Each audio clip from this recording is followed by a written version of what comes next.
Okay dear student, unit 18 variation में हम exercise 18.1 के क्वेश्चन सोल्व करेंगे और क्वेश्चन नंबर 1 है find the ratio of the following. तो हमें दो क्वांटिटीज़ के दरमियान रेशो फाइंड करना है। बस आपने जहन में रखना है जिन दो क्वांटिटीज़ के दरमियान हमने रेशो मालूम करना है उन दोनों क्वांटिटीज़ का यूनिट सेम होना चाहिए। अगर यूनिट सेम नहीं है तो पहले हम यूनिट को सेम करेंगे, फिर उसके बाद हम रेशो फाइंड करेंगे। तो देखो यहाँ पर क्वेश्चन नंबर 1 का 1 है 70 किलोग्राम एंड 28 किलोग्राम। तो दोनों का यूनिट सेम है यानी किलोग्राम किलोग्राम। तो हम इसको डायरेक्टली सॉल्व कर लेंगे और रेशियो फाइंड कर लेंगे। तो देखो मैं क्या करूँगा, यहाँ पे 70:28 इस तरह से इक्वल टू, अब मैं इसको फ्रैक्शन में लिखूँगा ताकि मैं इसको आसानी से सिंपलेस्ट फॉर्म में लेकर आ सकूँ। तो 70/28 ये हमें पता है। अब देखो मैं क्या करूँगा, 14 के टेबल से डिवाइड करूँगा। 14 5 ज़ा 70, 14 2 ज़ा 28। तो इस तरह से हमारे पास क्या आया, 5/2। अब देखो मैं इसको लिखूँगा 5:2। तो इस तरह से हमने 70 किलोग्राम एंड 28 किलोग्राम के दरमियान रेशियो फाइंड कर लिया 5:2। तो ये हमारे पास आंसर है। इस तरह से हम सोल्व करते हैं। अब देखो हमारे पास क्वेश्चन नंबर 1 का 2 है 60 सेंटीमीटर एंड 1 मीटर। अब यहाँ पर देख सकते हैं दोनों क्वांटिटीज़ का यूनिट सेम नहीं है। तो मैं क्या करूँगा, यहाँ पर मीटर को सेंटीमीटर में कन्वर्ट करूँगा। तो देखो बड़े यूनिट को हम छोटे यूनिट में कन्वर्ट करेंगे। अगर हम छोटे यूनिट को बड़े यूनिट में कन्वर्ट करते हैं तो हमारे पास रिज़ल्ट फ्रैक्शन में आएगा। रेशियो फाइंड करने में थोड़ी सी दुश्वारी हो सकती है। तो लिहाजा हम अपनी आसानी के लिए क्या करेंगे कि बड़े यूनिट को छोटे यूनिट में कन्वर्ट करेंगे। अब देखो मैं क्या करूँगा, मीटर को सेंटीमीटर में कन्वर्ट करूँगा। किस तरह से, तो देखो ये हमें बहुत अच्छी तरह से पता है कि 1 मीटर में कितने सेंटीमीटर होते हैं, 100 सेंटीमीटर होते हैं। ठीक है, तो इस तरह से मैंने 1 मीटर को सेंटीमीटर में कन्वर्ट किया। अब 60 सेंटीमीटर एंड 100 सेंटीमीटर के दरमियान में रेशियो फाइंड करूँगा। किस तरह से, तो देखो मैं लिखूँगा 60:100। अब मैं इसको लिखूँगा फ्रैक्शन में इस तरह से 60/100 या 60/100। अब मैं क्या करूँगा, 20 के टेबल से डायरेक्टली इसको डिवाइड कर लूँगा यानी 23 ज़ा 60, 25 ज़ा 100। तो इस तरह से हमारे पास क्या आएगा, 3/5 और 3/5 को मैं लिखूँगा 3:5।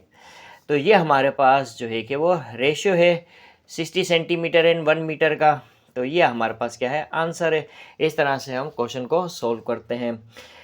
ओके, अब हमारे पास क्वेश्चन नंबर 1 का 3 है 40 सेकेंड एंड 3 मिनट। अब देखो मिनट बड़ा यूनिट है और सेकंड छोटा यूनिट है, तो मैं मिनट को सबसे पहले तो सेकंड में कन्वर्ट करूँगा। अब देखो हमें बहुत अच्छी तरह से पता है कि 1 मिनट में कितने सेकंड होते हैं। 1 मिनट में 60 सेकेंड्स होते हैं। ठीक है, तो 3 मिनट में कितने सेकेंड्स होंगे, तो मैं क्या करूँगा, 60 से 3 को मल्टीप्लाई कर दूँगा। तो 3 इंटू 60 इक्वल टू 3 6 ज़ा 18, यानी 3 मिनट्स में 3 मिनट में 180 सेकेंड्स होते हैं। ठीक है, अब 40 सेकेंड और 100 सेकेंड दोनों का यूनिट क्या है, सेम है। अब मैं इन दोनों के दरमियान रेशो फाइंड कर लूँगा। लिहाजा अब मैं यहाँ लिखूँगा 40:180। ओके, अब जो है मैं क्या करूँगा, यहाँ पर इसको लिखूँगा फ्रैक्शन में 40/180। अब मैं इसको भी 20 के टेबल से डायरेक्टली डिवाइड कर दूंगा यानी 22 ज़ा 40, 29 ज़ा 180। तो लिहाजा हमारे पास जो सिंपलेस्ट फॉर्म में फ्रैक्शन बनेगा वो क्या होगा, 2/9। और इसे मैं लिखूँगा 2:9। तो 2:9 ये हमारे पास रेशो आया। तो इस तरह से हमने 40 सेकेंड और 3 मिनट के दरमियान रेशो फाइंड कर लिया। तो आई होप कि ये आपको समझ में आया होगा। तो ये क्या है, आंसर है। इस तरह से हम दो क्वांटिटीज़ के दरमियान रेशोज़ फाइंड करते हैं। बस हमने ये देखना है कि दोनों क्वांटिटीज़ का जो यूनिट है वो सेम होना चाहिए। अगर यूनिट सेम नहीं है तो पहले हम यूनिट सेम करेंगे, फिर उसके बाद हम दो क्वांटिटीज़ के दरमियान रेशो फाइंड करेंगे। अब हम क्वेश्चन नंबर 1 के रिमेनिंग पार्ट्स को सोल्व करेंगे। ओके डियर स्टूडेंट, अब हम क्वेश्चन नंबर 1 का 4 सॉल्व करेंगे और यहाँ पर हमें दो क्वांटिटीज़ गिवन है, यानी एक क्वांटिटी 200 मिलीलीटर है, दूसरी क्वांटिटी 2 लीटर है। तो देखो, लीटर बड़ा यूनिट होता है, मिलीलीटर छोटा यूनिट होता है, तो मैं क्या करूँगा, लीटर को मिलीलीटर में सबसे पहले कन्वर्ट करूँगा।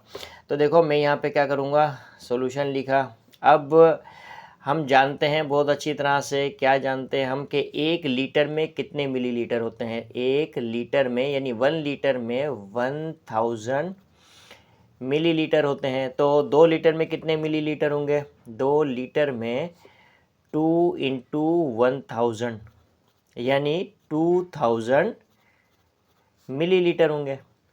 अब हम 200 मिलीलीटर एंड 2000 मिलीलीटर के दरमियान रेशो फाइंड करेंगे। तो मैं यहाँ लिखूँगा 200:2000।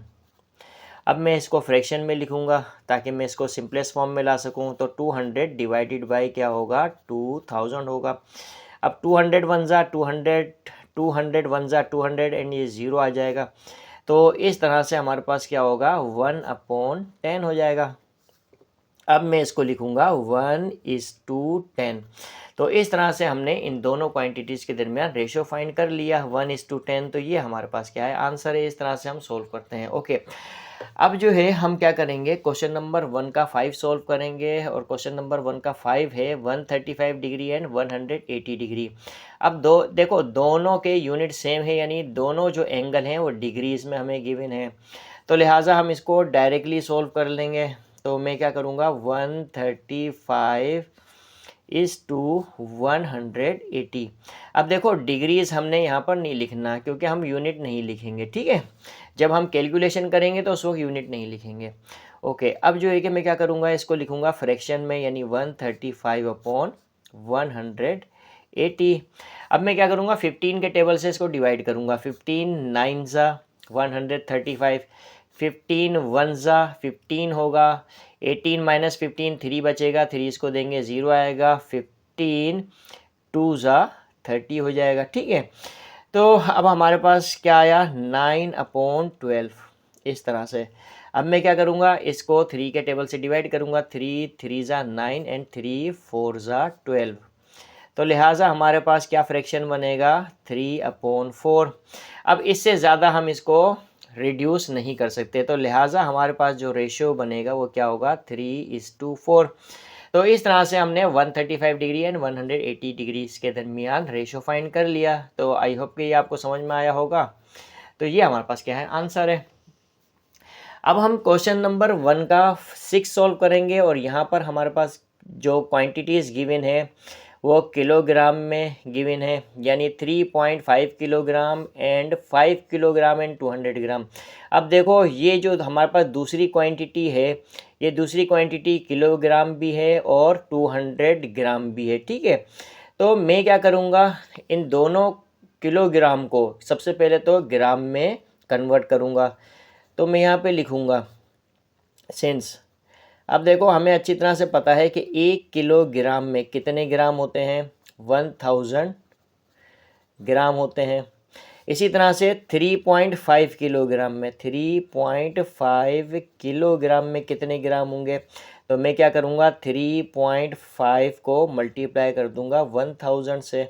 तो हमारे पास जो रिज़ल्ट आएगा वो क्या आएगा, 3500 ग्राम, इस तरह से। ओके, अब मैं क्या करूँगा, 5 किलोग्राम एंड 200 ग्राम को भी कम्प्लीटली ग्राम में मैं लेकर आऊँगा। फिर उसके बाद जो है कि हम रेशो फाइंड करेंगे। तो मैं क्या करूँगा, 5 किलोग्राम एंड 200 ग्राम, इस तरह से। अब देखो मैं क्या करूँगा, 5 किलोग्राम को ग्राम में कन्वर्ट करूँगा, यानी 5 इंटू 1000 हो जाएगा, प्लस और ये क्या है, 200 ग्राम। देखो 5 इंटू 1000 क्या होगा, 5000 ग्राम हो जाएगा ये, प्लस 200 ग्राम होगा, इक्वल टू 5000 ग्राम प्लस 200 ग्राम किसके इक्वल होगा, 5200 ग्राम के, ठीक है, इस तरह से। ओके, अब जो है कि हम क्या करेंगे, 3500 ग्राम एंड 5200 ग्राम के दरमियान रेशो फाइंड करेंगे। तो देखो मैं यहाँ लिखूँगा नाउ, लिहाजा यहाँ पर क्या होगा, 3500 इज़ टू 5000 200।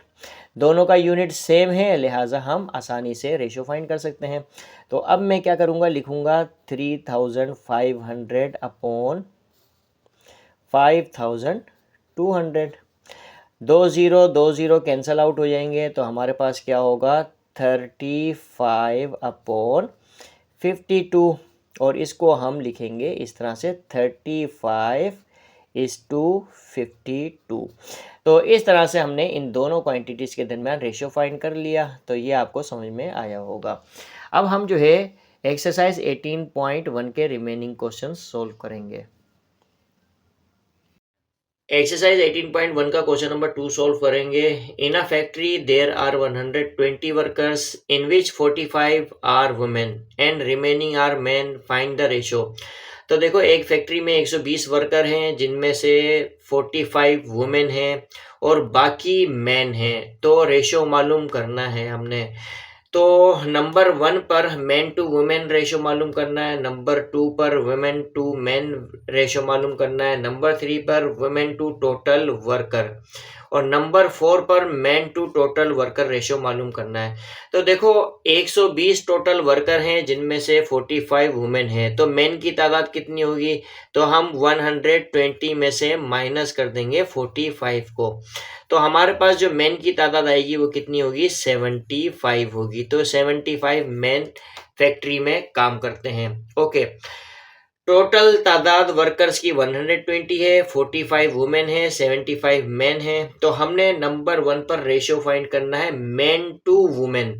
तो देखो, यहां पर मैं क्या करूंगा, अब हमने रेशियो मैन टू वुमेन मालूम करना है। जब मैन टू वुमेन मालूम करेंगे रेशियो, तो हम लिखेंगे 75:45। क्या लिखूंगा मैं? 75:45। अब ये देखो, ये मैन की तादाद है 75 और 45 वुमेन की तादाद है। अब हमने मैन टू वुमेन जब रेशियो मालूम करना हो तो 75:45 इस तरह से लिखेंगे। ओके, अब जो है कि मैं क्या करूंगा, यहाँ पर 75/45 लिखूंगा। ठीक है, 75/45। अब मैं 15 के टेबल से डिवाइड कर दूंगा। 15 5 जा 75, 15 3 जा 45 होगा। तो अब जो है कि ये हमारे पास क्या होगा, 5/3। तो मैन टू वुमेन जो हमारे पास रेशो बनेगा वो क्या बनेगा, 5:3। तो ये हमारे पास क्या है, आंसर है। अब नंबर 2 पे वुमेन टू मैन हमने रेशो फाइंड करना है। तो पहले हम लिखेंगे यहाँ पर, देखो, मैन टू वुमेन हमने रेशो फाइंड करना था तो 75:45 किया, और वुमेन टू मैन हमने रेशो फाइंड करना है तो हम 45:75 बस इस तरह से लिखेंगे। अब रेशो फाइंड कर लेंगे। तो देखो, मैं क्या करूंगा, 45/75। अब यहाँ पर दोबारा मैं 15 का टेबल्स जो है कि वो यूज करूंगा। 15 3 जा 45, 15 5 जा 75। तो हमारे पास क्या आएगा, 3/5 डेट इज इक्वल टू 3:5। तो वुमेन टू मेन जो हमारे पास रेशियो बनेगा वो क्या बनेगा, 3:5। तो ये आंसर है। ओके, अब हमने नंबर 3 पर women to total worker ratio find करना है। तो देखो, वुमेन की तादाद 45 और टोटल वर्कर है हमारे पास 120। तो वुमेन टू टोटल वर्कर हमने रेशियो फाइंड करना है। तो मैं लिखूंगा सॉल्यूशन, वुमेन की तादाद है 45 इस टू टोटल वर्कर है 120। ठीक है, इज इक्वल टू, अब देखो मैं इसको फ्रैक्शन में लिखूंगा 45/120। अब 15 के टेबल से डिवाइड कर दूंगा। 15 3 जा 45, 15 8 जा 120। तो डेट इज इक्वल टू 3/8, और जो रेशियो बनेगा हमारे पास वो क्या होगा, 3:8। तो वुमेन टू टोटल वर्कर हमारे पास जो रेशियो आया है वो क्या है, 3:8। तो ये हमारे पास आंसर है। इसी तरह से नंबर 4 पर मैन टू टोटल वर्कर, तो मैन की तादाद कितनी है, 75 है। तो हम लिखेंगे 75 इस टू टोटल वर्कर कितने हैं, 120। अब मैं क्या करूंगा, इसको फ्रैक्शन में लिखूंगा 75/120 डेट इज इक्वल टू 15 के टेबल से डिवाइड करूंगा। 15 5 जा 75, 15 8 जा 120। तो हमारे पास क्या फ्रैक्शन बनेगा, 5/8। And that is equal to 5:8। तो इस तरह से हमने men to total worker ratio find कर लिया। तो ये हमारे पास क्या है, आंसर है। तो इस तरह से हम क्वेश्चंस को सॉल्व करते हैं। तो आई होप कि ये आपको समझ में आया होगा।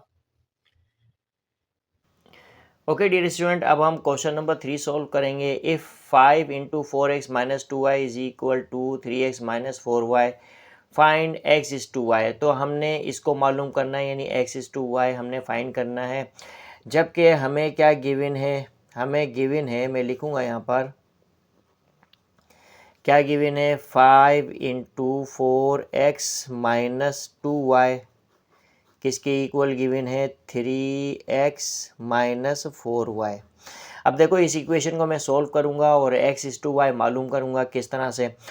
5 को 4x माइनस 2y से मल्टीप्लाई करूंगा, 5 4 ज़ा 20x हो जाएगा, माइनस 5 2 ज़ा 10y होगा, equal to 3x minus 4y। इस तरह से अब मैं x वाली टर्म को लेफ्ट हैंड साइड पर ले लूँगा और y वाली टर्म को राइट हैंड साइड पर ले लूँगा। यानी ये 20x और plus 3x left hand side पर आएगा तो माइनस 3x हो जाएगा, equal to minus 10y right hand side पे जाएगा तो प्लस 10y होगा, और ये minus 4y already right hand side पे लिखा हुआ है।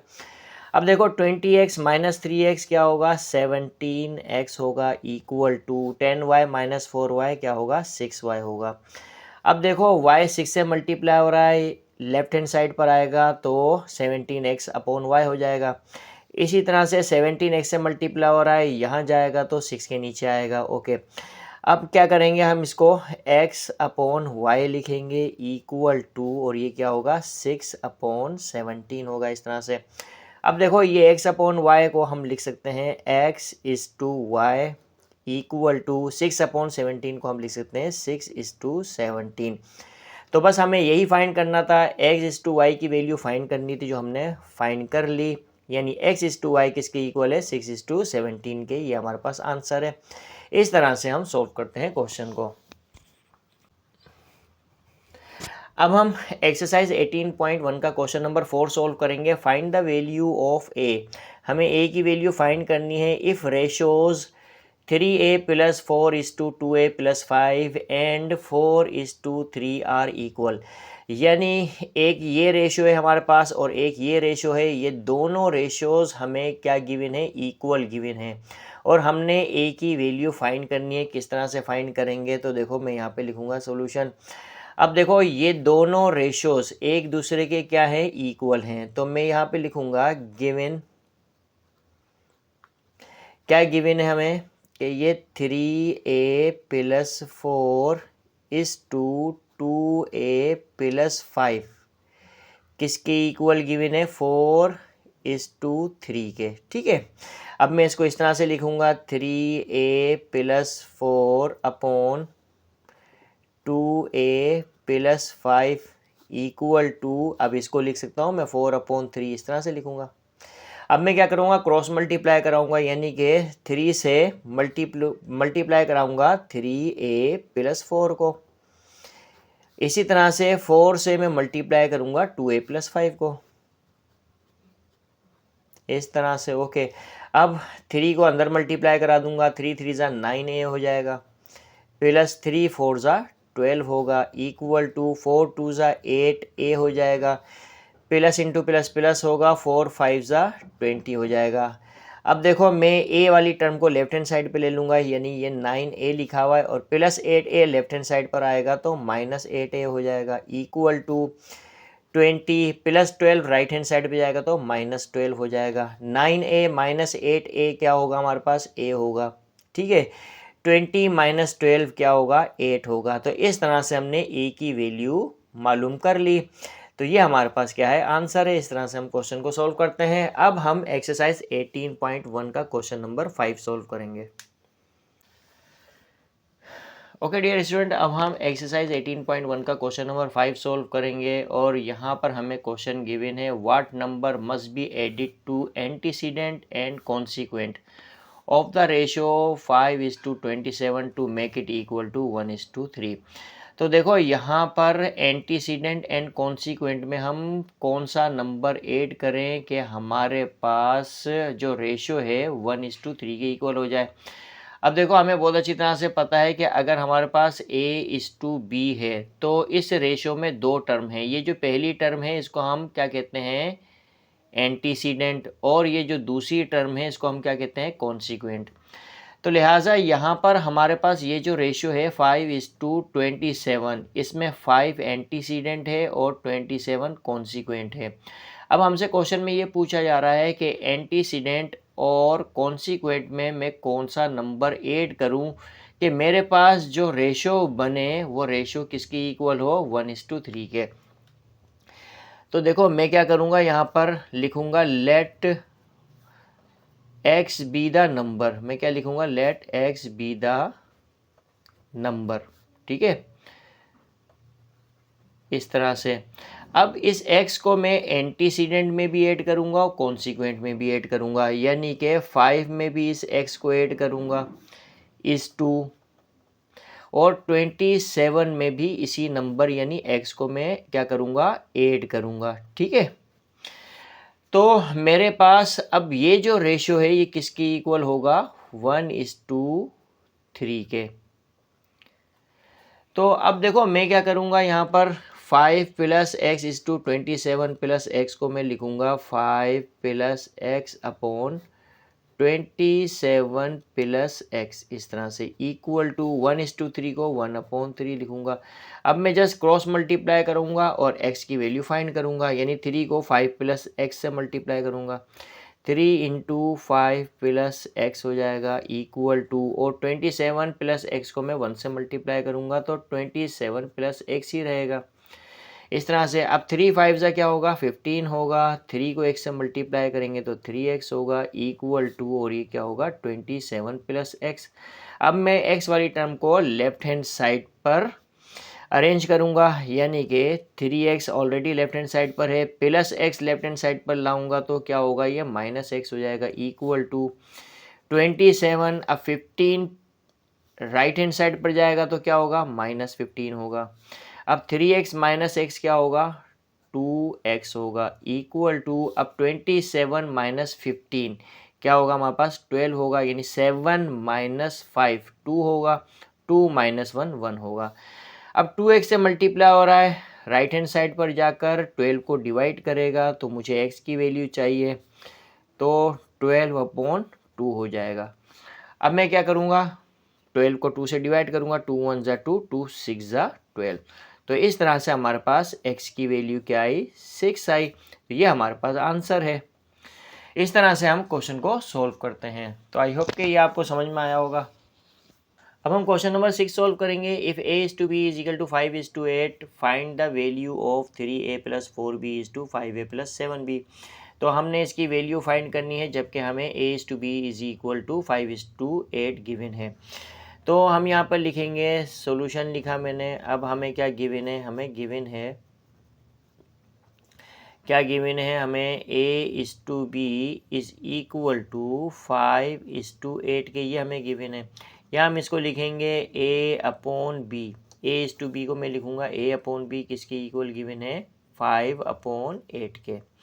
ओके, अब हमने क्या यहाँ पर मालूम करना है, 3a + 4b = 5a + 7b। Now हम यहाँ पर लिखेंगे, क्या मालूम करना है हमें, 3a + 4b / 5a + 7b। अब देखो हमें गिवन क्या है, a/b = 5/8 है। तो मैं क्या करूँगा कि न्यूमरेटर को भी b से डिवाइड कर दूंगा और डिनोमिनेटर को भी b से डिवाइड कर दूंगा। तो मैं क्या करूँगा, यहाँ पर 3a + 4b, इसको भी मैं b से डिवाइड करूँगा, और मैं क्या करूँगा, 5a + 7b को भी मैं b से डिवाइड करूँगा। 5a + 7b को मैं b से डिवाइड करूँगा। अब देखो मैं क्या करूँगा, यहाँ पर 3a + 4b को b से डिवाइड करूँगा, 5a + 7b को भी मैं b से डिवाइड करूँगा। किस तरह से, अब देखो मैं इस तरह से लिखूँगा, 3a/b, इस फ्रैक्शन को मैं क्या करूँगा, स्प्लिट करूँगा, फिर ये डिनोमिनेटर में जो फ्रैक्शन है इसको भी स्प्लिट करूँगा, प्लस 4b अपॉन बी हो जाएगा अपॉन, अब मैं क्या करूँगा 5a को b से डिवाइड करूँगा, 5a divided by b plus 7b divided by b हो जाएगा। अब क्या होगा b से b यहाँ पर डिवाइड हो जाएगा, यहाँ b से b डिवाइड हो जाएगा। तो अब यहाँ क्या आएगा हमारे पास 3 इंटू ए अपॉन बी, मैं लिखूँगा 3 इंटू ए अपॉन बी इस तरह से, और प्लस ये क्या बचा हमारे पास 4, तो 4 लिखूँगा अपॉन, अब मैं क्या करूँगा यहाँ पे लिखूँगा 5 इंटू ए अपॉन बी प्लस, और ये क्या हो जाएगा 7 हो जाएगा इस तरह से। अब देखो मैं क्या करूँगा यहाँ पर हमारे पास क्या है ए अपॉन बी, तो मैं ए अपॉन बी की वैल्यू लिख दूँगा।